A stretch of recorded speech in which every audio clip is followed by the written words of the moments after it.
एका साधूने आक्षेप घेतला असतात काही काही. ते म्हणले इथे एक लाहोर चित्र सशे धरणाराची पोरगी याच्यात आंघोळ करून गेली, याच्याकरता पाणी खराब झालं. एका साधूने सांगितलं ही गोष्ट चूक आहे, कोणावर असं म्हणत जाऊ नका, चुकीच्या गोष्टी येते, असं नाही म्हणायचं, नाही म्हणायचं.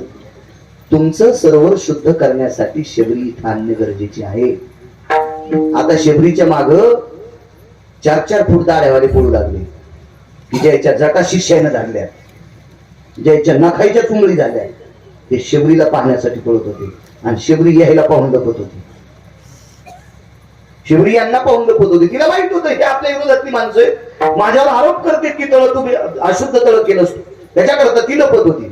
हे शेवटी हैराण झाले. हा, याच्या घामानं काही काहीच्या जटा गळाल्या. हो, जटा गळाल्या काही काहीच्या घामी बेजार झाले. आणि मग एका साधूने सांगितलं शबरी सापडत नाही का? पण शबरी पळालेली कोणाला दिसली? ते म्हणजे आम्ही पाहिली हो, आकाशातली वीज लपावाय अशी शबरी लपती. म्हणजे विधुलताय मजा येते कामिनी स्ततेवच्या पटले ती अंबरा. आकाशातल्या विजेसारखी चपळ ती कुठं लपली पळालीत नाही, रस्त्याने गेलेली दिसली का? हो. मग ज्या रस्त्यानं शबरी गेली तिचे पावलं तर उमटले असते. मग तिचे पावलं जिथे उमटले त्या पावलावरची चिमूटभर माती आणा आणि या सरोवरात टाका. सरोवर शुद्ध झालं. ताकद कशाची होती? नामाची होती. शबरीने यज्ञ केले, फक्त भजन केले, फक्त भजन.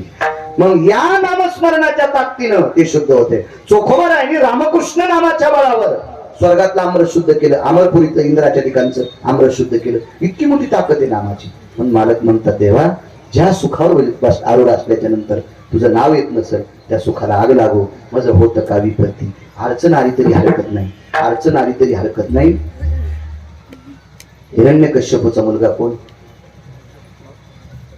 भक्त प्रल्हाद. भक्त प्रल्हाद हा भजन करत होता म्हणून 11 प्रयोग केले याच्यावर. 11 भजन का करतोय? बापाला आवडत नव्हता. नाम घेऊन येते देवाचे. हे ब्रीद हिरण्यकश्यपूचे बापाला भजन करणारा पोरगा आवडत नव्हतं.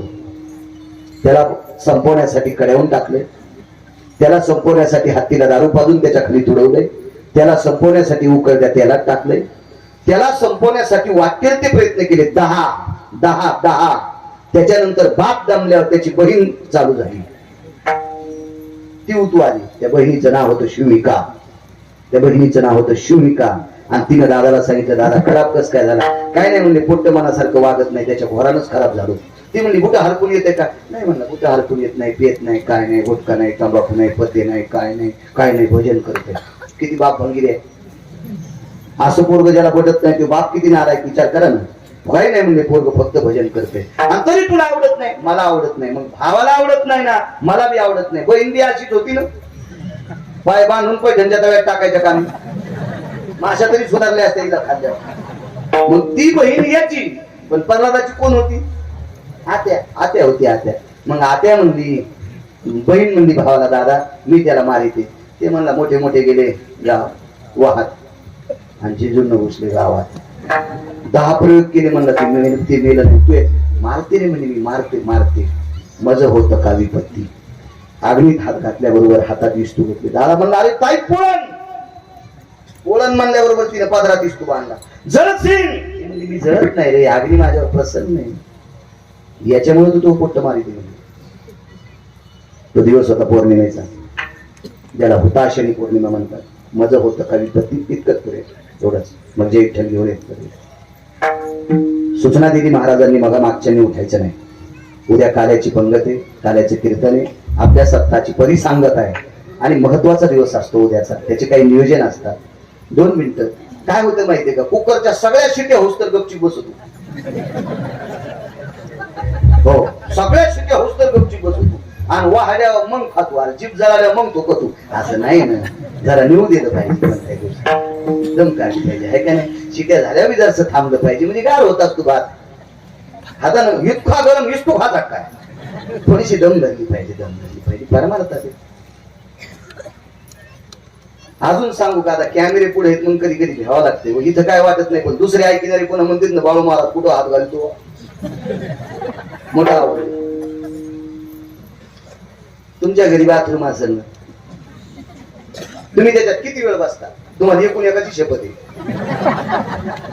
बाथरूम मध्ये किती वेळ बसता? मी नाही तुम्हाला संस्कृत बोलत नाही, काय नाही, मराठीत बोलतो. किती वेळ बसता?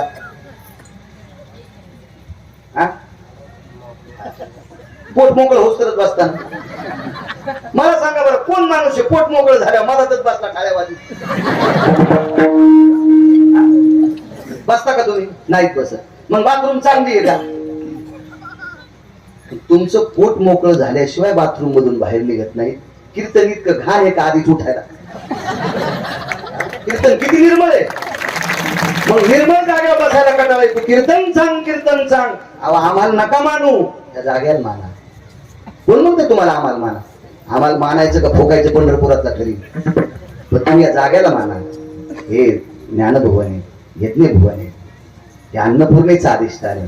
त्या महात्म्याने मोठ्या कष्टाने उभं केलेलं आहे. कधी कधी काही काही जागेची ताकद लक्षात घेत जा. कुठे जाऊ नका, संप्रदायाचं नाही असो. लाकडं जमा केले इथपर्यंत आलतो आणि त्या लाकडावर बसलो आणि भावाला सांगितलं, दादा तू घरी जाय, राक्षसाला सांग पोरग माझ्या पोटाला बांध.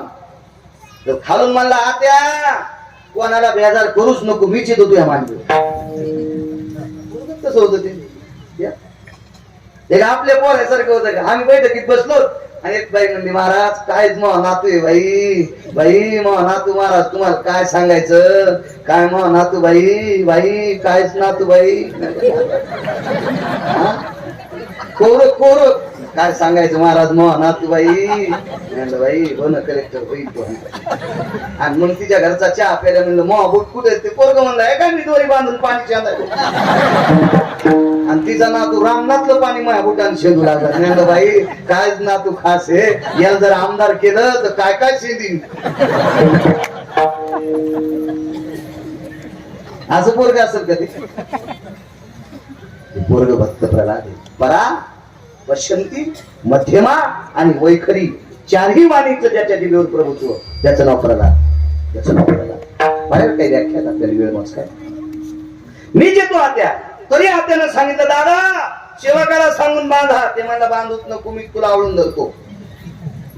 वात्सल्य असतील ज्या येते यस पिता असं भगिनिया. आईच्या पोटाला जितका बिलगुन धरतो तितकं भावाच्या बहिणीच्या पोटाला बिलगुन धरतोय आत्याच्या. आणि बिलगुन धरली, दिलं पेटून. हिला एक अग्नी प्रसन्न नव्हता, तिला अग्नी जाळीत नव्हता, पण कुठपर्यंत अग्नी प्रसन्न नव्हता? लोकांची लेकरं फोकायला, चांगलं काम करण्यासाठी अग्नी प्रसन्न होता. आणि भावाला सांगितलं, दादा पोरग जळताना तुला वाटायचं नाही. ते गेलं घरी. आणि मग हिला अग्नी जाळू लागला, ओरडू लागली. ते म्हणला, आत्या ओरडू नको, लोक पोळ्या खालेत. तोंडच दाबलं,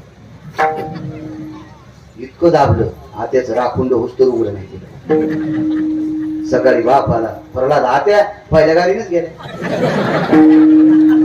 मी त्याला म्हणलं, जालन्याचे दुकान उघड्या, आत्या तुला नाटी आणते पैठणी आणते, पण आत्या थांबलीच नाही, पहिल्या गाडीनेच गेली. आणि तेवढं आत्याची राख यानं अंगाला लावली. नामधारकाची ताकद सांगतो, लेकरं जाणणारी बाई पण भजन करणाऱ्याचा संघ झाला. मग नाग होळीच्या दिवशी हुताशनी पौर्णिमा जगदंबा म्हणून तिची पूजा करतात. तिथे नामधारकाची ताकद मोठी. एक पर्व सांगितलं फक्त, अशी 19 पर्व आहेत त्याची. पण भजन करणाऱ्याला कमी संकट आलं. किती संकट आले. नाम प्रल्हाद उच्चारी दया सोडविन राही, उचलून घेत कळीवरी भक्ती सुखे नारा. पण कधी आणि किती बेजार झाल्या. तुकोबाराय म्हणले, देवा काय विपत्ती आली तरी होते, माझं होतं का विपत्ती, पण पांडुरंग राहोची ती हो पार.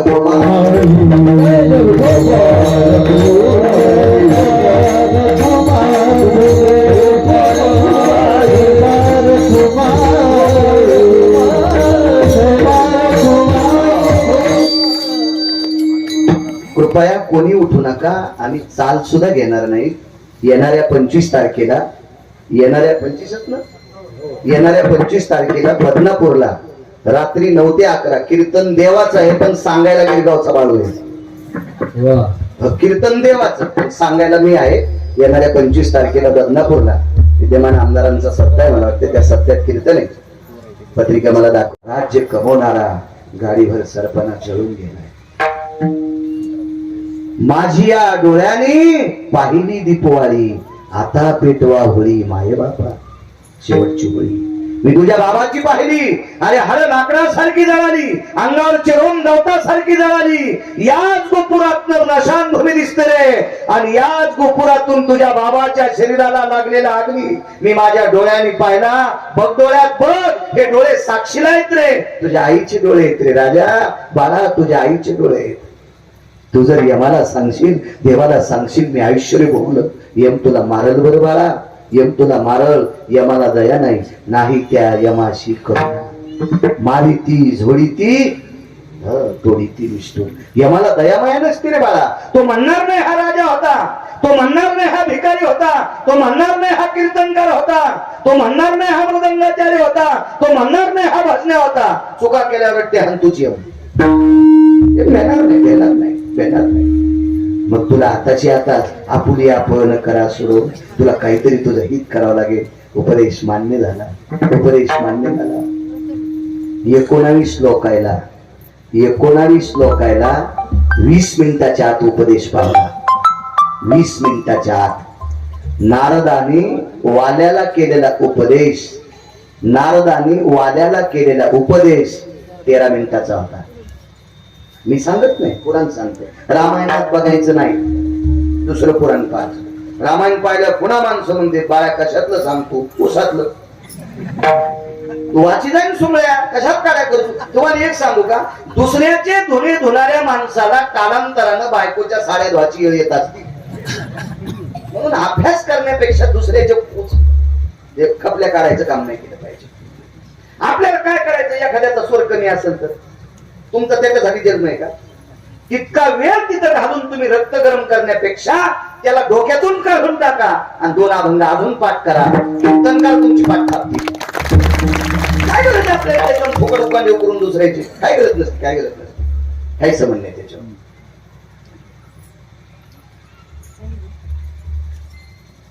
बारा मिनिटात बायकोनं नवऱ्याला उपदेश केला आणि त्या दिवशी बायको सोडून दिली. बायकोचं नाव होतं रत्नमाला. आणि 12 मिनिटात उपदेश ज्या नवऱ्याला केलं तो नवरा इतका मोठा आहे. त्याच महात्म्याने केलेलं रामायण काल पाचपोर बाबा सांगत होते. मुनिश्री तुलसीदास सर्पाला धरून आतमध्ये गेलता महात्मा. काय उपदेश होता, काय उपदेश होता, काय उपदेश होता. 9 मिनिटात उपदेश केला, 9 मिनिटात. मुलांनी आईला 9च मिनिटं उपदेश केला मुलांनी आईला. आई मला लग्नात पाडू नकोस ग, पाडू नकोस, पाडू नकोस. सांख्य शास्त्रात पुरावा आला. त्या आईचं नाव आहे देवहूती, मुलाचं नाव आहे कपिल. संक्रांतीच्या दिवशी तुम्ही त्याला वाण देतात. इतका मुलगा अधिकारी, आई शिष्य झाली आणि मुलगा गुरु झालाय. काय ताकद होती या लोकांकडे, काय ताकद. एका मोजक्या काळात आईने उपदेश केलाय मैनावतीने मुलाला. आणि कोन्हाड्यातला भगवा कपडा घेतला, त्याचे 2 तुकडे केले, कमरेला बांधला आणि एका तुकड्याची महाराज झोळी केली. आणि 1 नंबरच्या पहिल्या 1800 बायकापैकी पहिल्यांदा तिच्या सोबत लग्न झाले. तिच्या दारात भिक्षां देहि मा, बायकोला भिक्षा माय म्हणून मागितली. ठस ठस ठस ठस रडू लागली. आगी लागत आहे सुका, आगी लागत आहे सुका. अभंगावर बोलतोय.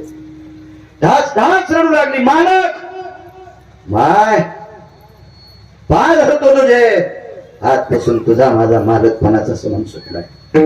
पट पट पट पट सगळ्या बायकांना भिक्षा मागितली. आईला प्रणाम केला. एका वनात मुक्काम आहे. त्या वनात तो रस्ता होता, त्या रस्त्याने पंथस्थ येत होता. पहिल्या कडीवर बोलतोय, आगी लागत नाही सुका. काय संतांचं अधिष्ठान होते लोकांचं. त्या रस्त्याने एक व्यक्ती येत होता. अंधार पडला. एका झाडाखाली मुक्कामे. महाराजांनी आपला कमलद्वार केला. रस्त्यात भिक्षा मागितलेली होती. एका घरी ती भिक्षा झोळीत होती, झोळी अडकवलेली होती. दरबाची चटई होती, दरबाची चटई त्या झाडाखाली अंथरवली आणि त्या झाडाखाली बसून महाराजांनी भजन सुरू केलंय. तेवढ्या अवकाशात आवाजाचा ते ध्वनी ऐकल्याबरोबर एक पांथस्थ वाटसरू तिथे आला. त्याने विचार केला, पुढचं गाव पाठीमागं लांब आहे, मागचं गाव फार दूर गेले. आता या जंगलात मुक्काम या महाराजांच्या सानिध्यात करावा. आणि त्या वाटसरूनं महाराजाच्या बाजूला स्वतःची वळकटी टाकली. महाराजांनी त्याच्याकडे पाहिलं. तो भिकारी होता, तो भिकारी होता. वाक्य नीट ऐका. तो भिकारी होता, तो भिकार चोट नव्हता. काय होता तो? भिकारी होता, तो भिकार चोट नव्हता. भिकार चोट लोकांचा लय लोकांना त्रास. भिकारचोट परवडत नाही. हजारो भिकारी परवडते, भिकारचोट परवडत नसते. हे भिकारचोट इतके भिकारचोट, अबा बाबा एवढ्या मोठ्या माणसांनी वर्णन करावं त्यांचं आपली पात्रता. तो भिकारी होता. महाराजांनी लक्षात घेतला हा भिकारी. भिकारी कोणाला म्हणायचं का? ज्याच्या अंतकरणातले 6 बाजूला गेले आणि फक्त पोटाची अपेक्षा करतो 2 टायमाच्या खाण्याची, तो भिकारी. कोई न भिकारी पंढरीचा आवार करी, हे अशी वेगवेगळे तत्व ते भिकारी. स्वामी रामांना एक भिकारी भेटला होता. स्वामी रामांना एक भिकारी भेटला होता. ते शहर होतं आग्रा नावाचं शहर. तो भिकारी फक्त तळहातावर बसली इतकी भिक्षा खात होता. म्हणून साध्वी कुठे बसली ते ढगाच्या अनुमानावर सांगत होता. काय भिकारी अधिकारी लोक होते. सामान्य कसं कोणाला म्हणतात अध्यात्म नाही. कोणाला वरच्या अंगावर साधं म्हणी जाऊ नका. आणि एखाद्यानं लय कडक टोपी घातली म्हणजे त्याला श्रीमंत म्हणी जाऊ नका. त्याची बायको 7 व्हायचा कापूस याचायला आणि त्याला नाद एक कपडे भारीचा घालायचा. काय नसते वरून झकपक आतमध्ये बघ बघ काही नाद असतो वरून झकपक राहायचा. बायको कदरली त्याला नाही इस्त्री भेटली तर तांब्यात इस्तू टाकून पण टोपी कडक कर. आणि कोणाच्या फालक्याला लग्नाला लागल्यालाच आणि तिथं गेल्या म्हणतो नुकती कडक झाली. उष्ट्या हाते उठवी काढ, उष्ट्या हाते उठवी काढ. भरक्या हाताने कधी कावळा उठिला नाही. आणि हे भंगिरी म्हणते नुकती थोडी कडक झाली. पुत्री थानी तू ह्या महालाम खोरा विठाला विठाला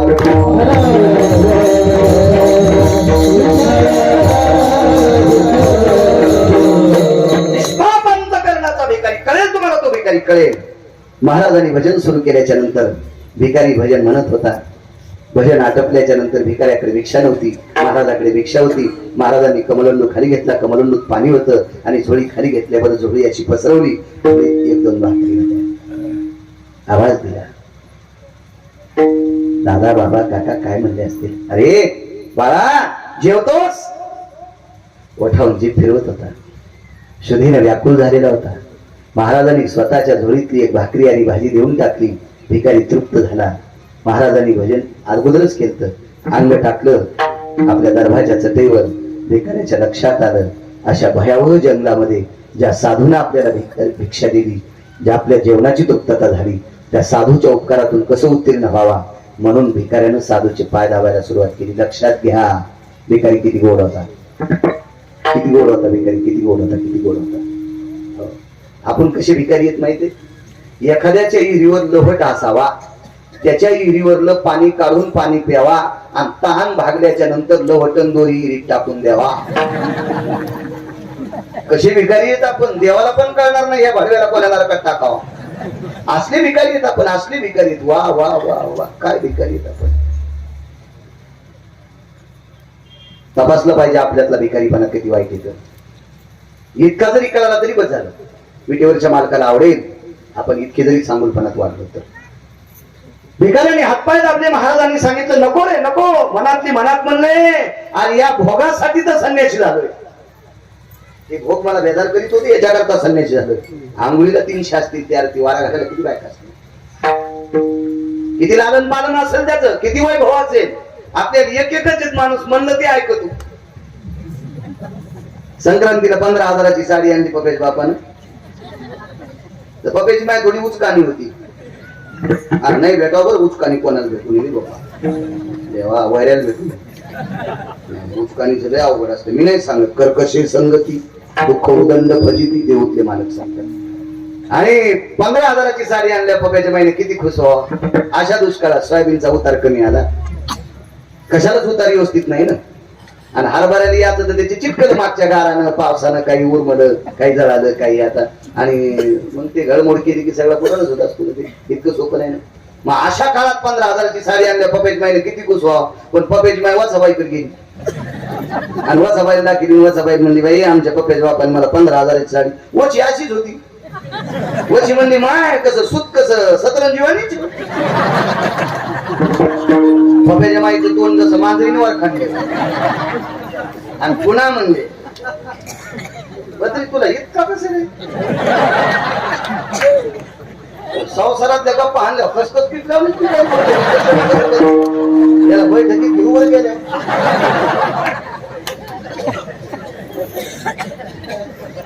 बायकोचं जणवर घाड्याने झालं म्हणजे काय झालं काय आणलं सुख सतरंजीवानी. आणि त्याला अनुभव ना आपल्याला वन कशाची पडली आमच्या इतका तुला अनुभव आहे संसारातला विडाला विडाला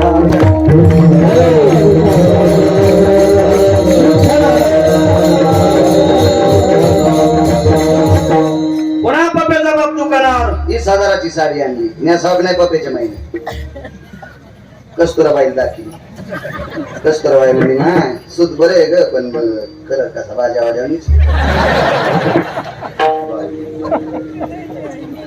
वर खंड तू पुन्हा आला दुकानात 25,000ची साडी मंजुळाबाईकडे गेली मंजुळाबाईला एकच गुलूप होत तुम्हाला गुलूप नाही कळालं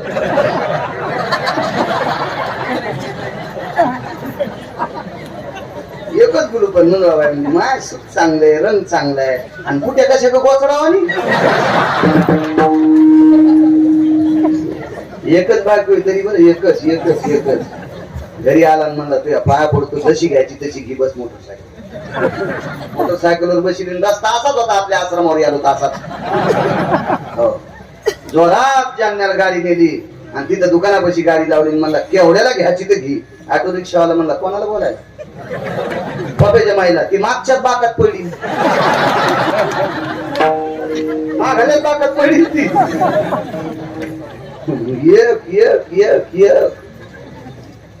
काय सांगायचं महाराज तेव्हा बायको का नाही उठलं की गरम गरम पाणी तोंड घाल देती आंघोळीला गरम टाकी ती आमची वड्याला दारी ती तिळ भर करायचं निळ भर सांगायचं लोक ना धोकाय काय लोकायला मला सांगायचंय एका बायकावाली जर भोगासाठी इतके उडी आणत असतील तर 18 होत्या जायबाई साहेब काय भोग असेल काय भोग असेल भिकाऱ्याला सांगितलं दादा मन म्हणत होत नकोय या भोगाला कंटाळून इथं आलोय नकोय हे भोग भजन करू देत नाही नकोय नकोय हातपाय दाबले त्याने पडल्याच्या नंतर सहज विचारलं का रे कुठं चाललास काही नाही म्हणे गोपीचंद गावाचे राजे उदार अंतकरणाचे दानशूर गोपीचंद राजे आणि या राजांकडे माझं संपल्याच्या नंतर जात असतो उदार अंतकरणांचे राजे गहू ज्वारी मला देऊन टाकतात माझा संसार त्या राजामुळे जगतो तो राजा माझ्यासाठी देव आहे कोण म्हणायलाय भिकारी ऐकायला कोण राजा राजा काय म्हणला ते भिकार छोट राजा महाराज काय म्हणतात ते भिकार छोट राजा साहेब त्या भिकाऱ्याला गोपीचंदाला भिकारी म्हणल्यावर इतका राग आला त्याला वाटत होतं महाराजाच्या डोसक्यात दगड घालू का निष्ठा होती काही लोकांची निष्ठा होती निष्ठा जो निष्ठेने जीवन जगतो का त्याची दखल पंढरपुरातला मालक घेतो कुठल्याही गोष्टी निष्ठा पाहिजे कुठल्याही गोष्टीवर निष्ठा असावी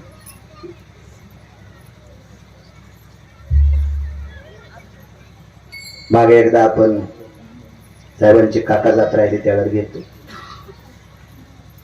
त्यांच्या मनानं ते हॉस्पिटलकडे निघाले आपल्याला आवडलं त्यांना मी म्हणलो तुमचे काका गेले तुम्ही जर आता 13 दिवस हॉस्पिटल बंद केलं तर तुम्हाला पुण्य नाही लागणार रात्री बेरात्री जर एखादा पेशंट आला आणि तुम्ही त्याला तपासलं त्याला गोळ्या दिल्या आणि त्याच्या वेदनातून जर जो मुक्त झाला तुमच्या काकांना तिसरा श्रद्धांजलीचा घासेल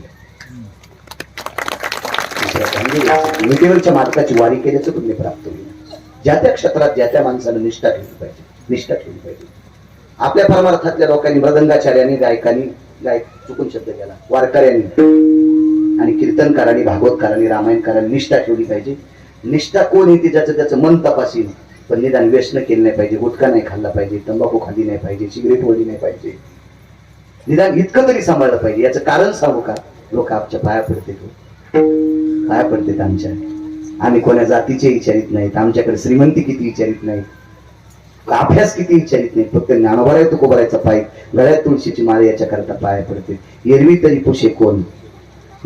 पुशे कोण आणि पावे देवासाठी मान आपट्याची पानं एरी शेळ्या खात्यात अभंगातला पुराय फक्त म्हणत नाही पण दसऱ्याच्या दिवशी त्याच आपट्याच्या पानाला सोनं म्हणून स्वीकारतात कोणाला किंमत दसऱ्यामुळे आपल्याला किंमत आली ज्ञानोबाराय तुकोबरायमुळे महाराज आपल्याला किंमत आहे आपण गोड वागलं पाहिजे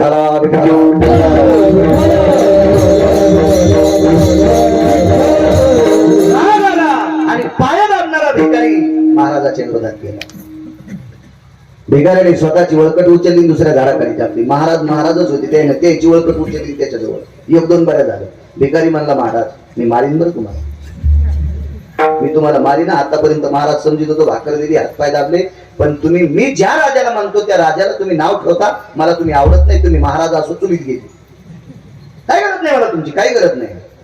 महाराज त्या भिकाऱ्याचं गोपीचंदावरचं प्रेम पाहून गोपीचंदाची झालेले महाराज, त्यांचे डोळे रडत नव्हते, त्यांचं अंतःकरण रडत होतं.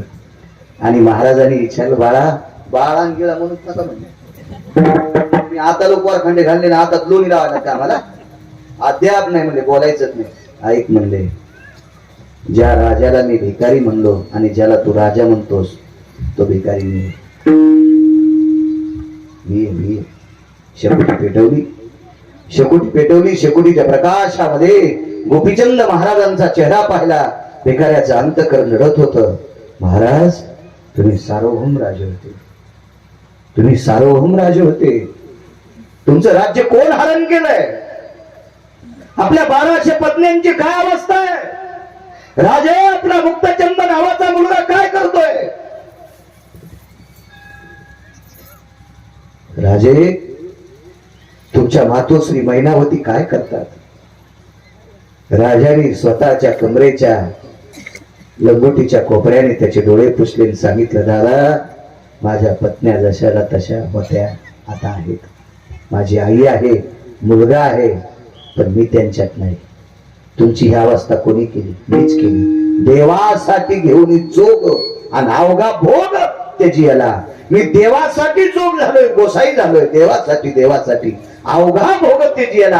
का? ते भोग घेत असताना, ते सुख घेत असताना मला देवाचं नाव तोंडाला येत नव्हतं, म्हणून देवासाठी घेऊन जोग आणि अवघा भोग त्याची याला. म्हणून मालक पहिल्या कडव्यात म्हणतात,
जे सुख देवाचं नाव घेऊ देत नव्हतं त्या सुखाचा त्याग गोपीचंदाने केला. लग्न पास करेल तरी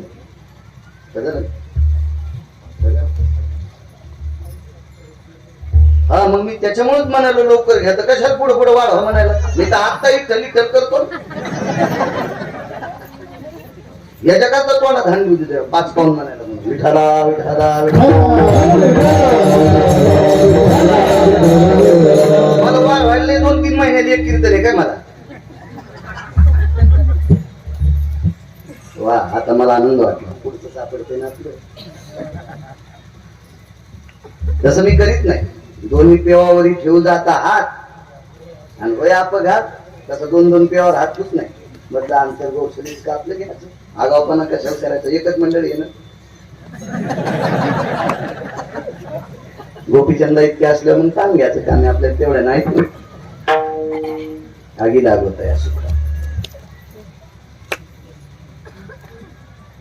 जे जे सुख देवाचं नाव घेऊ देत नाही त्या सुखाला आग लागू. हातभाग सोडून पैठणच्या मालकांचं वाक्य. देवाचं नावच जर तोंडाला येत नसेल तर नामाविन मुख सर्पाचे ते बीड, जिव्हानवे काल सर्प आहे. याच्या पलीकडे सांगतो, नाम नाही घे ज्याची वाचा. पुढचं म्हणू नका, जरा आवड शकतो तो मालकांचा, आपली पात्रता नाही. रिकामी जागा तो लेख. किती किती कठीण. नामाची फार मोठी ताकद आहे. नाम इतकं पवित्र, पैठणच्या मालकांनी एक ओळी खर्च केली. नित्य राम नाम गरजेवानी, नित्य राम नाम गरजेवानी, तीर्थे येती लोटांगणी, आणि सुरवर लागती चरणी सवे यम पायवंदी. दक्षिणेचा राजा सुद्धा पाय पडते नामधारकाची. इतकी मोठी ताकद आहे नामधारकाने. नामधारकाचा प्रत्येक काय आहे. आदरणीय पाचपूर बाबांनी कथा प्रसंगात शबरीचा प्रसंग सांगितला असेल. मी त्याच्यातला उगा सांगतो 2 मिनिटाचा. 188 साधूंनी यज्ञ केला. 188 पुरावा रामायणातला नाही. मगर दोये मखेशु सर्व सिद्धायम साधवे तत्पुण्याता यत मखेशु प्रतः यत प्रातासी जायते. या निसर्गातला बदल त्या काळात यज्ञ होतात. यज्ञात भवन्ति पर्जन्य. त्या काळात आताचा यज्ञ कोणता आहे. कलियुगी उद्धार.